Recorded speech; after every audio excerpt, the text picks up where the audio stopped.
Bonjour, dans cette vidéo, nous rappelons les notions de base concernant la matrice échelonnée et comment on calcule l'inverse d'une matrice en utilisant la matrice échelonnée ainsi que le rang d'une matrice.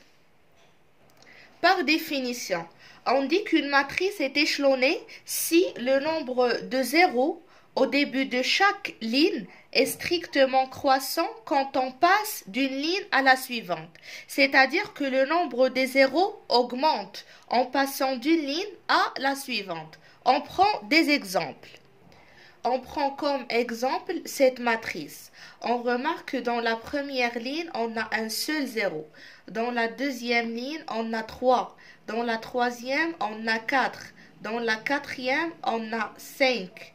Dans la cinquième, on a 6. Donc, on peut dire que cette matrice est une matrice échelonnée.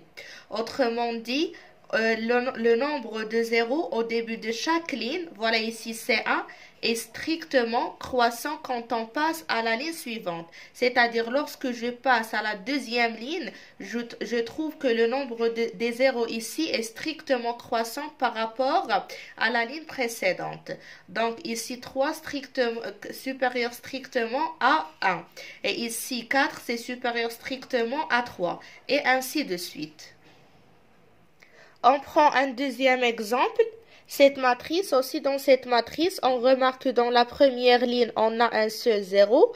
Dans la deuxième ligne, on a 3 zéros supérieurs strictement à 1. Dans la troisième ligne, on a 4 zéros supérieurs strictement à 3. Et dans la quatrième ligne, on a 5 zéros supérieurs strictement à 4. Donc, le nombre des zéros augmente en passant d'une ligne à l'autre. On passe maintenant à la notion du pivot. On appelle le pivot, c'est le premier élément non nul de chaque ligne dans une matrice échelonnée. Donc, lorsqu'on a une matrice A, on passe à la matrice échelonnée associée à A. Le premier élément non nul de chaque ligne s'appelle le pivot. On revient vers les deux exemples du départ.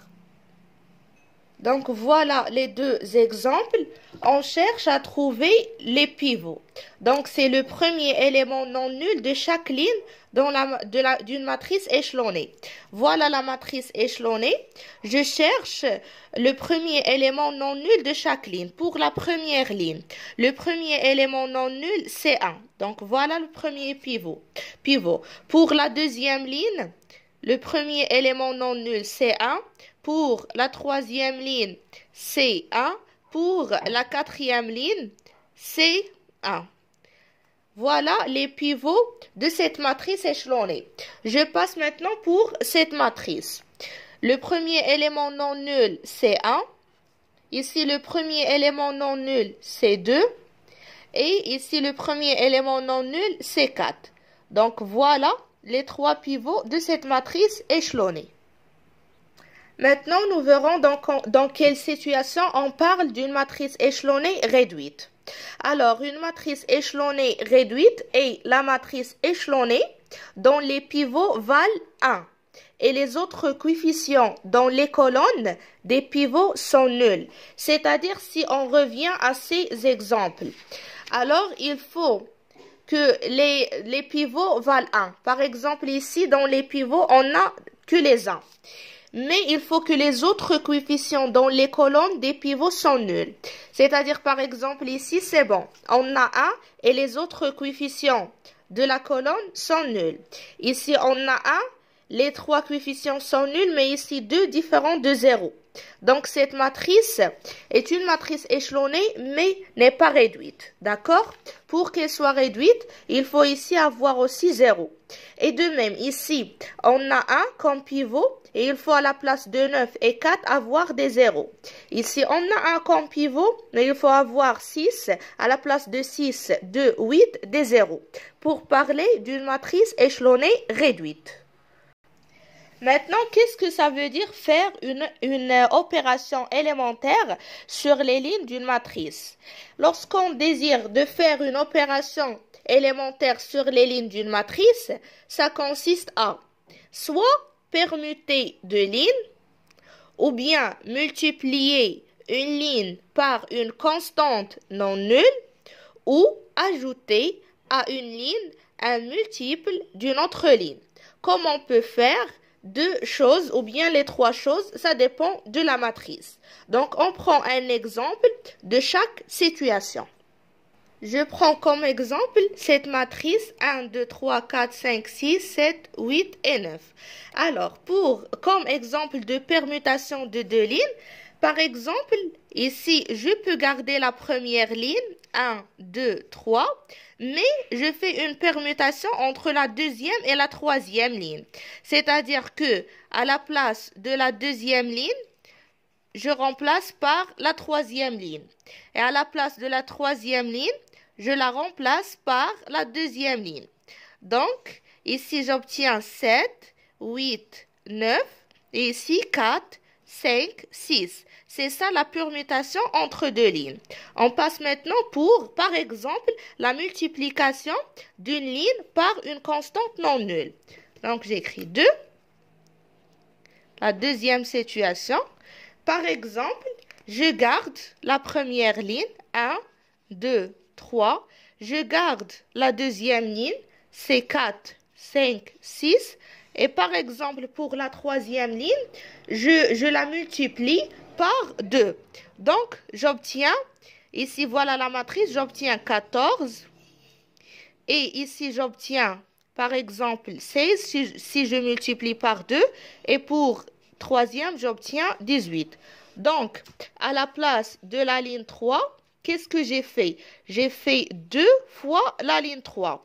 Donc, j'ai multiplié la ligne 3 par une constante non nulle qui est égale à 2. On passe maintenant pour la troisième situation. Par exemple, ici, je garde la deuxième ligne, 4, 5, 6. Je garde la troisième ligne, 7, 8, 9. Mais pour la première ligne, j'ajoute la première ligne à un multiple d'une autre ligne. Je l'ajoute à un multiple de la deuxième ligne. Donc, à la place de la première ligne, je la remplace par la première ligne plus 2 fois la deuxième ligne. Voilà, 2 fois L2. Donc, j'obtiens 1 plus 2 fois 4, ça fait 8 plus 1, ça fait 9. Ici, j'obtiens 2 plus 2 fois 5, c'est-à-dire plus 10, ça fait 12. Et ici, j'obtiens 3 plus 2 fois 6, c'est-à-dire 3 plus 12, donc ça fait 15. Voilà, ici, j'ai ajouté la première ligne à 2 fois la deuxième ligne. Maintenant, c'est à l'aide de ces trois opérations élémentaires, on peut transformer n'importe quelle matrice en une matrice échelonnée. Voilà, on peut transformer toute matrice en une matrice échelonnée en effectuant des opérations élémentaires. Et ici, je souligne que sur les lignes. On fait les opérations élémentaires suivant les lignes. Donc, on prend un exemple d'une matrice qu'on va échelonner.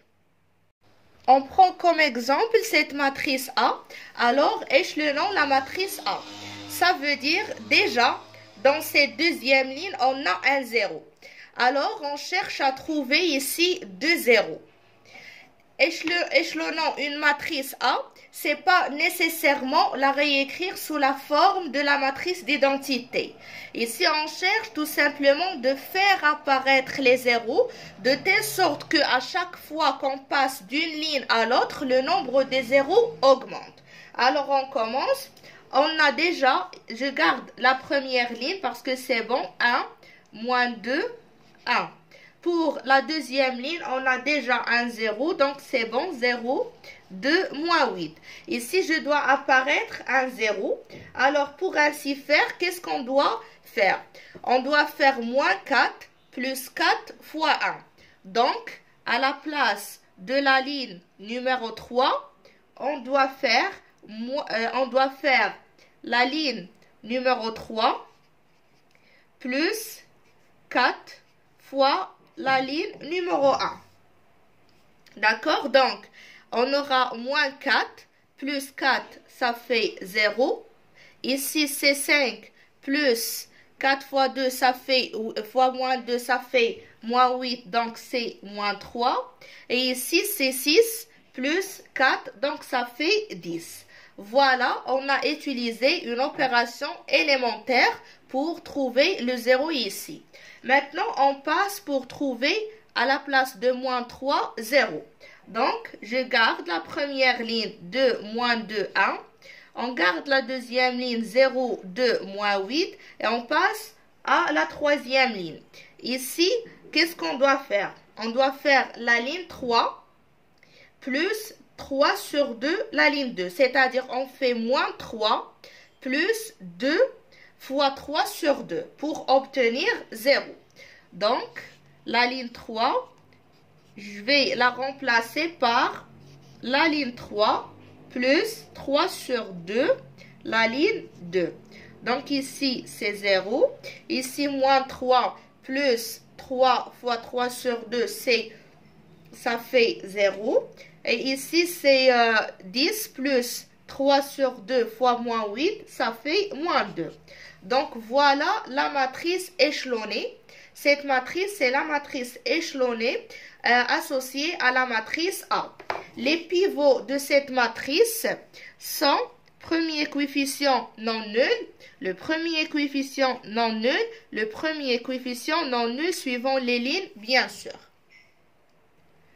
Maintenant, on est arrivé à la notion du rang. Le rang d'une matrice A. Le rang d'une matrice est le nombre, je souligne ici le rang, et le nombre des lignes non nulles. Des lignes non nulles dans la matrice échelonnée associée à A. Alors, pour savoir le rang d'une matrice A, on fait tout d'abord la matrice échelonnée associée à A et après on calcule le nombre des lignes non nulles. On peut prendre comme exemple la matrice précédente. Dans l'exemple précédent, nous avons considéré la matrice A, 1, 0, moins 4, moins 2, 2, 5, moins 2, 2, 5, 1, moins 8, 6. Nous avons trouvé la matrice échelonnée associée, c'est la matrice A' qui est égale 1, 0, 0, moins 2, 2, 0, 1, moins 8, moins 2. Donc, on remarque que le nombre des lignes non nulles de cette matrice est égal à 3. Je note qu'on dit qu'une ligne est nulle si toutes les composantes de la ligne sont égaux à 0. Ici, on a la première ligne non nulle, la deuxième ligne non nulle, la troisième ligne non nulle. Donc, le rang de la matrice dans cette situation, c'est égal à 3. Maintenant, si dans la question, nous cherchons à calculer l'inverse de la matrice A et le rang de la matrice A. Alors, dans cette situation, il faut être intelligent et essayer de calculer la matrice échelonnée en utilisant la matrice d'identité pour à la fois obtenir l'inverse de la matrice et pouvoir calculer le nombre des lignes non nulles. Alors, on a ici l'inverse d'une matrice A. Alors, pour calculer l'inverse d'une matrice, voilà la méthode. On forme la matrice A slash IN. IN, c'est la matrice d'identité d'ordre N qui est le même ordre de la matrice A. Puis, on effectue des opérations élémentaires que nous avons vues sur les lignes de A. Toujours sur les lignes pour parvenir à la matrice IN. C'est-à-dire, on essaie de réécrire la matrice A sous la forme de la matrice IN. Et en effectuant en même temps les mêmes changements, les mêmes opérations élémentaires sur IN. Après, on arrive à une matrice de type INB. Donc, ici, nous obtenons à la place de la matrice A, la matrice d'identité, et à la place de la matrice d'identité, une autre matrice. Cette matrice, elle représente l'inverse de A. C'est la matrice A-1. Alors, on prend un exemple pour éclaircir la méthode. On prend comme exemple la matrice A, 2, 1, 1, 2, 0, 1, 3, 1, 1. On cherche à calculer l'inverse de la matrice A en utilisant la matrice échelonnée ou bien la méthode de la matrice compagnon. Donc, tout d'abord, on essaye d'écrire la matrice de la forme A, IN. Voilà, on pose ici la matrice A et ici la matrice I3 parce qu'on a A, c'est une matrice d'ordre 3. Donc on utilise la matrice d'identité d'ordre 3 qui a 3 1 dans la diagonale et des 0 partout. Maintenant, on essaye de réécrire cette matrice A sous la forme de la matrice d'identité d'ordre 3. Donc, à la place d'avoir 2, 1, 1, 2, 0, 1, 3, 1, 1, on cherche à avoir ici 1, 0, 0, 0, 1, 0, 0, 0, 1. Alors, on commence les calculs en utilisant les opérations élémentaires. Tout d'abord, ici, pour avoir 1, je dois diviser par 2. Donc, à la place de la première ligne, je vais la remplacer par n demi fois L1. Donc, la multiplication par un scalaire. Alors ici, ça sera 2 fois n demi, c'est 1. 2 fois n demi, c'est 1. Ici, 3 fois n demi, c'est 3 demi. Donc, je garde la deuxième ligne, c'est 1, 0, 1, 1, 1, 1. Ici, je fais la même chose. Donc, c'est 1 fois 1 demi, alors c'est 1 demi. 0 fois 1 demi, 0. 0 fois 1 demi, 0. Je garde les autres lignes. 0 ici, 0, 0, 1. Voilà. Maintenant, je cherche à avoir ici 0. Donc, pour avoir 0, je dois faire la deuxième ligne moins la première colonne parce que 1 moins 1, ça me donne 0. Et je tiens à noter que, par exemple, je ne peux pas effectuer les deux changements en même temps ou bien les deux opérations sur une seule ligne deux fois. C'est-à-dire, je ne peux pas faire, par exemple, ici, n demi L1 et pour faire apparaître ici 0, je fais 2 fois L2 moins L1. C'est pas juste parce que j'ai déjà fait un changement dans la première ligne. C'est-à-dire que la première ligne avec laquelle je dois travailler pour obtenir ici 0, c'est cette première ligne, pas celle-ci. Donc, ici, je garde la première ligne tout d'abord, c'est 1, 1, 3 demi. Ici, c'est 1, demi, 0, 0. Alors, ici, on cherche à avoir 0. Donc, on fait à la place de la ligne 2, c'est la ligne 2 moins la ligne 1. Donc, c'est 1 moins 1, 0. 0 moins 1, c'est moins 1. 1 moins 3 sur 2, donc c'est moins 1 demi. Et ici, c'est 0 moins 1 demi, donc c'est moins 1 demi. 1 moins 0, c'est 1. 0 moins 0, c'est 0. Pour la troisième ligne, ici, pour la troisième ligne, je peux travailler la troisième ligne avec la première ligne. Je ne peux pas travailler la troisième ligne avec la deuxième parce que j'ai déjà effectué des changements au niveau de la deuxième ligne. Mais on remarque que la première ligne, elle est la même. Alors, je peux faire la troisième ligne moins la première ligne pour obtenir ici 0. Donc, 1 moins 1, c'est 0. J'écris ici la troisième ligne. Ça devient la troisième ligne moins la première ligne. Donc, 1 moins 1 aussi, c'est 0. Et 1 moins 3 demi, donc c'est moins 1 demi. Alors, je fais les mêmes changements ici. Donc, 0 moins 1 demi, c'est moins 1 demi. 0 moins 0, c'est 0. 1 moins 0, c'est 1. Voilà. Donc, on remarque que ici, j'ai 1, 0, 0. J'ai 0, ici je dois avoir 1 à la place de moins 1 et je dois avoir ici 0 et il me reste dans cette colonne d'avoir 0, 0 et 1. Donc ici je multiplie par moins 1 pour avoir 1 à la place de moins 1. Alors pour avoir ici 1, j'ai dit qu'on doit remplacer cette deuxième ligne par moins 1 fois la deuxième ligne. Et pour avoir ici 1 à la place de moins 1 demi, on doit remplacer la troisième ligne par moins 2 fois la troisième ligne. Parce que moins 1 demi fois moins 2, ça fait 1. C'est ce qu'on a fait. Alors, on a fait à la place de L2 moins L2, ce qui nous a permet d'obtenir 0, 1, 1 demi. Et ici, c'est 1 demi moins 1, 0. On a gardé la première ligne sans aucun changement. Après, pour la troisième ligne, on a remplacé cette ligne par moins 2 fois la troisième ligne, ce qui nous a permis d'obtenir 0, 0, 1. Et pour la matrice d'identité, ça devient 1, 0, moins 2. Donc, c'est bon. Ici, j'ai les 1 dans la diagonale, j'ai les 0. Alors, il me reste d'avoir ici 0 et ici 0. Alors, on passe ici pour avoir 0, il faut faire tout simplement le 1 moins 1. Donc, à la place de la première ligne, je vais la remplacer par la première ligne moins la deuxième ligne. Donc, on obtient 1 moins 0, c'est 1, 1 moins 1, 0, 3 demi moins 1 demi, c'est 1. Ici, 0, 1, 1 demi. Je continue tout d'abord le calcul de la première ligne. Donc, c'est 1 demi moins 1 demi, donc c'est 0. 0 moins 1, moins 1, donc c'est 1. Et 0 moins 0, c'est 0. Ici, je garde 0, 0, 1. Donc, je garde ici 1 demi, moins 1, 0, 1, 0, moins 2. Alors, maintenant, on passe pour avoir ici 0 et ici 0.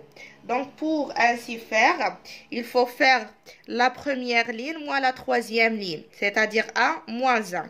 Donc, à la place de la première ligne, on va la remplacer par la première ligne moins la troisième ligne. Donc, 1 moins 0, c'est 1. 0 moins 0, c'est 0. 1 moins 1, c'est 0. C'est bon. Je passe pour la deuxième ligne. Pour la deuxième ligne, on doit remplacer la deuxième ligne par la deuxième ligne moins 1 demi, troisième ligne, pour avoir un 0 ici. Donc, on continue tout d'abord pour la première ligne. On fait 0 moins 1. On fait 0 moins 1. Donc, ça fait moins 1. On fait 1 moins 0, c'est 1. 0 moins 2, donc c'est 2. Alors, on passe ici. On a dit qu'il faut faire la deuxième ligne, moins 1 demi. La troisième ligne, donc ici, c'est 0. 1 moins, on a le 0, donc c'est 1. Voilà, après c'est 1 demi moins 1 demi fois 1, donc c'est 0. Pour ici, c'est 1 demi moins 1 demi, donc 0. Ici, on obtient moins 1. Après, ici, on obtient c'est 1. Voilà. Pour la dernière ligne, on garde la dernière ligne sans aucun changement parce qu'on a déjà 0, 0, 1. Donc, voilà. Et par la suite, nous avons obtenu la matrice d'identité ici, I3. Et cette matrice, d'après le rappel, c'est la matrice B. Donc, c'est égal à A-1. Donc, c'est la matrice inverse de B. Alors, dans la vidéo qui suit, Inch'Allah, on verra un exercice dans lequel on va appliquer la méthode de l'inversion d'une matrice en utilisant la matrice d'identité et la matrice échelonnée.